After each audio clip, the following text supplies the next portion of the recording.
எனக்கு அன்பான கர்த்தருடைய பிள்ளைகளே, இது சபைக்கான எச்சரிப்பின் சத்தம். ஊழியர்கள் ரொம்ப கவனிங்க, தேவனுடைய பிள்ளைகள் நல்லா கவனிங்க, ஊழியத்தை செய்ய விரும்புற பிள்ளைகள் நல்லா கவனிங்க. நீங்க ஆரம்பத்துல எப்படி ஊழியத்துல ஒரு வைராக்கியமா உள்ள வர்றீங்களோ, முடிவு பரியந்தம் கர்த்தருக்காக கனி கொடுக்கிற பிள்ளைகளாய் நீங்க நிலைச்சிருக்கணும் கர்த்தர்ல. இன்னைக்கு அநேக திருச்சபைகள்ல கனி கொடுக்காம மந்தமாய் மங்கி போனதுக்கான காரணம் என்னன்னா, உங்களுக்கு நீங்களே ஒரு வட்டத்தை போட்டதுதான். கர்த்தர் உங்க மேல மிகப்பெரிய தரிசனத்தை வைக்கும் பொழுது நீங்க ஒரு தரிசனத்தை உங்களுக்காக உருவாக்கி அதுல நீங்க முடங்கினதா. ஆரம்ப நாட்கள்ல கர்த்தர்ட்ட விசாரிக்க போன நீங்க இன்னைக்கு உங்களுக்காக பல மனுஷர்களை ஏற்படுத்தி அவர்கள்ட்ட விசாரிக்க போனதா.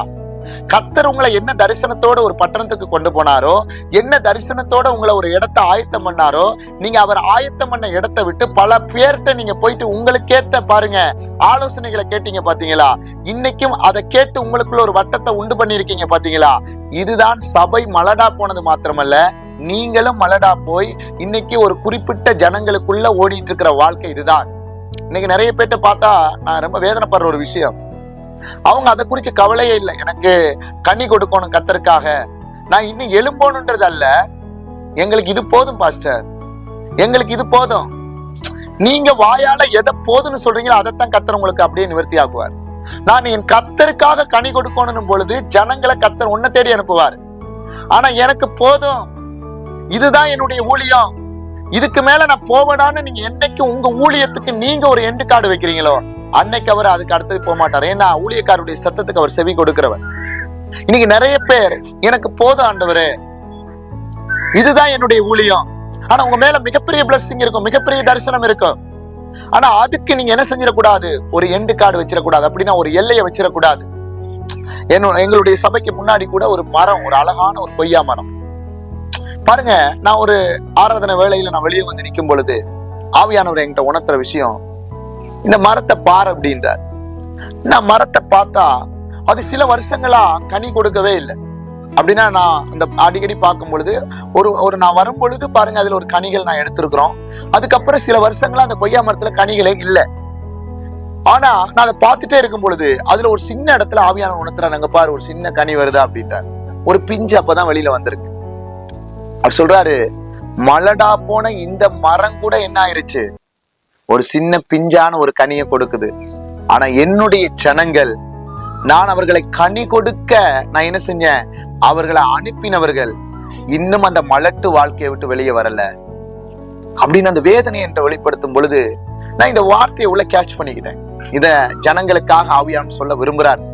அப்பதான் ஏசாயா எழுதின தீர்க்கதரிசன புஸ்தகத்துல 5வது அதிகாரத்துல 2வது வசனத்துல அவருடைய அந்த வேதனையை நான் பாக்குறேன். அவர் அதை வேலியடைத்து அதில் உள்ள கற்களை பொறுக்கி அதில் உள்ள நாட்குள்ள திராட்சை செடிகளை நாட்டு அது நடுவில் ஒரு கோபுரத்தை கட்டி அதன் ஆலையை உண்டு பண்ணி அது நல்ல திராட்சை பழங்களை தரும் என்று காத்திருந்தார், அதுவோ கசப்பான பழங்களை தந்தது. இந்த திராட்சை தோட்டம் யாரு, இந்த திராட்சை செடி யாரு, கனிகள் யாரு அப்படின்னா இஸ்ரவேலுடைய பாருங்க தேவனுடைய ஜனங்கள் தான். அதான் அதிலேயே பாருங்க 7 சொல்லுது, சேனைகளின் கர்த்தருடைய திராட்சை தோட்டம் இஸ்ரவேலின் வம்சமே, அவருடைய மனமகிழ்ச்சியின் நாற்று யூதாவின் மனுஷரே, அவர் நியாயத்துக்கு காத்திருந்தார், இதோ கொடுமைக்கும் நீதிக்கும் காத்திருந்தார், இதோ முறைப்பாடு. அப்ப இன்னைக்கு நாம பாருங்க கனிகள் கொடுக்க வேண்டியவர்கள், அநேக ஆத்துமாக்களை கர்த்தரிடத்தில் திருப்ப வேண்டியவர்கள். உங்களுக்கு வரங்களை கொடுத்தாரு, தாளந்தை கொடுத்தாரு, கிருபையை கொடுத்தாரு. ஆனா எல்லாவற்றையும் வைத்து நாம இன்னைக்கு பிரபலமாயிட்டோம், நம்மள முன்னாடி காமிச்சிட்டோம். அவருடைய வேலையோ அவருடைய சித்தத்தையோ செய்ய இன்னைக்கு வரையும் நம்ம எழுப்ப முடியாதபடி உட்கார்ந்து இருக்கிறோம். நம்முடைய வாழ்க்கை இன்னைக்கு எப்படின்னா, இன்னைக்கு மலடா இருக்கிறதுக்கான ஒரு வாழ்க்கை என்ன தெரியுமா, நாம தான். அதான் எரேமியா 8 அழகா சொல்றாரு பாருங்க. 8வது அதிகாரம் நீங்க பாருங்க 20வது வசனம் நினைக்கிறேன். எரேமியா 8:20 சொல்லுது, அறுப்பு காலம் சென்றது, கோடை காலமும் பாருங்க முடிந்தது, நாமோ ரட்சிக்கப்படவில்லை. அப்பா வெயில் காலம் ஒண்ணு வந்தா அதுக்கப்புறம் மாரி காலம் ஒண்ணு வருது, மாரி காலம் ஒண்ணு வந்தா திரும்ப வருது. காலம் ஆட்டோமேட்டிக்கா அதனுடைய வேலை செய்யுது. ஆனா நான் அழைச்ச நீ ஒரே இடத்துல மங்கி போய் மலடா இருக்கிறிய ஒழிய திரும்பவும் எழும்பி எனக்காக வந்து கனி கொடுக்கணும்ன்ற அந்த எண்ணம் உனக்குள்ள வரமாட்டேங்குது. பாரு அது எவ்வளவு பெரிய காரியம்னு துக்கப்படுறாரு. ஏன்னா நீங்க இன்னொரு உதாரணம் எடுத்து பாத்தீங்கன்னா மத்தேயுக்கு எழுதின பாருங்க சுவிசேஷம் நீங்க எடுத்து வாசிங்க 7வது அதிகாரம் நினைக்கிறேன். அங்க அழகா சொல்றாரு பாருங்க 17, 18, 19 அழகா சொல்லுது பாருங்க. அப்படியே நல்ல மரம் எல்லாம் நல்ல கனிகளை கொடுக்கும், கெட்ட மரமோ கெட்ட கனிகளை கொடுக்கும். நல்ல மரம் கெட்ட கனிகளை கொடுக்க மாட்டாது, கெட்ட மரம் நல்ல கனிகளை கொடுக்க மாட்டாது. நல்ல கனி கூடாத மரம் எல்லாம் வெட்டுண்டு அக்கினியில் போடப்படும். இதே மத்தேயு 3 சொல்லுது மனம் திரும்புதலுக்கு ஏற்ற கனிகளை கொடுங்கள்னு யோவான் ஸ்நானன் பாருங்க அழகா சொல்றாரு 3:8. அதே 10 சொல்லுது இப்பொழுதே கோடாரியானது மரங்களின் வேர் அருகே வைத்திருக்கிறது, ஆகையால் நல்ல பாருங்க கனி கூடாத மரங்கள் எல்லாம் வெட்டுண்டு அக்கினியில் போடப்படும். அப்படின்னா சபையை சொல்றாரு, ஆவிக்குரிய சபைகளை சொல்றாரு. அப்பா எதெல்லாம் கனி கொடுக்கலையோ அதெல்லாம் நான் என்ன செஞ்சிருவேன், கோடாரி பக்கத்துல தான் இருக்கேன், நீ வர்ற நாட்கள்ல வெட்டுண்டு போயிரும். பாஸ்டர், என்னுடைய தேவனுடைய பிள்ளைகள் ஊழியர் செய்த யாரா இருக்கட்டும் கனி கொடுக்கிற பிள்ளைகளாத்தான் உங்களை அழைச்சாரு. ஊழியம் என்பது என்ன, ஒருத்தனுக்கு அல்ல, உன்னை கொண்டு பெரிய ஒரு சந்ததிக்கு தான் ஊழியம். ஆனா இன்னைக்கு ஏன் ஒரு இடத்துல முடங்கி இருக்கிறீங்க? நீங்க நிறைய பேரு மத்தவங்கள்ட்ட கையேந்திர நிலைமை ஏன் தெரியுமா?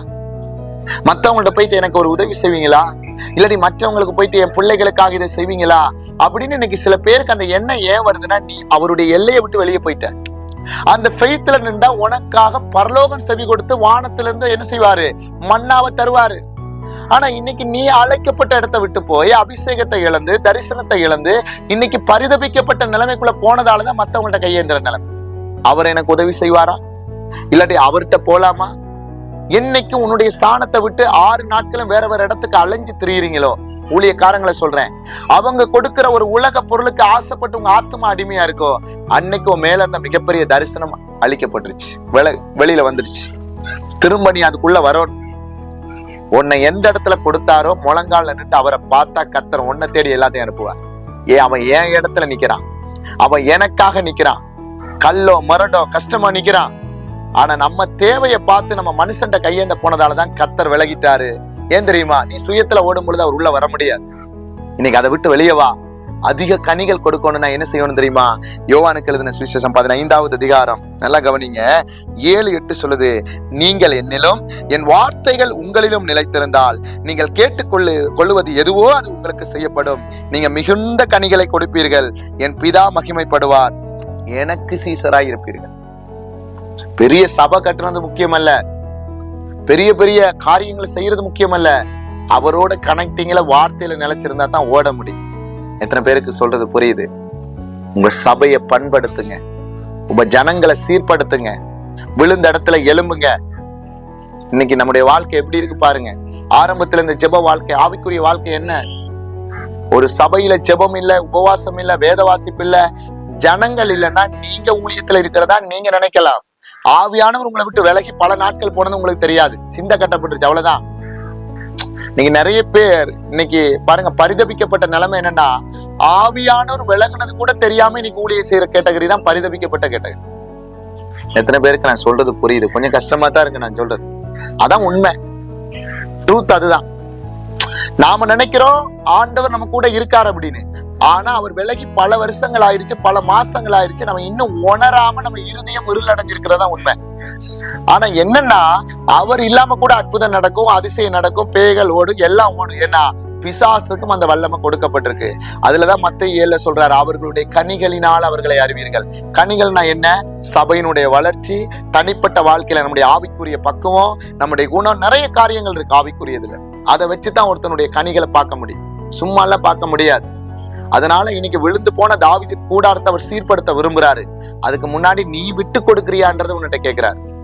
நிறைய பேர் கடினத்தால, மன கடினத்தால, வைராக்கியத்தால, மேட்டிமையாலதான் ஊழியத்தை இழந்தவர்கள் அநேகம். வேதத்துல கூட நான் சொல்ல முடியும்.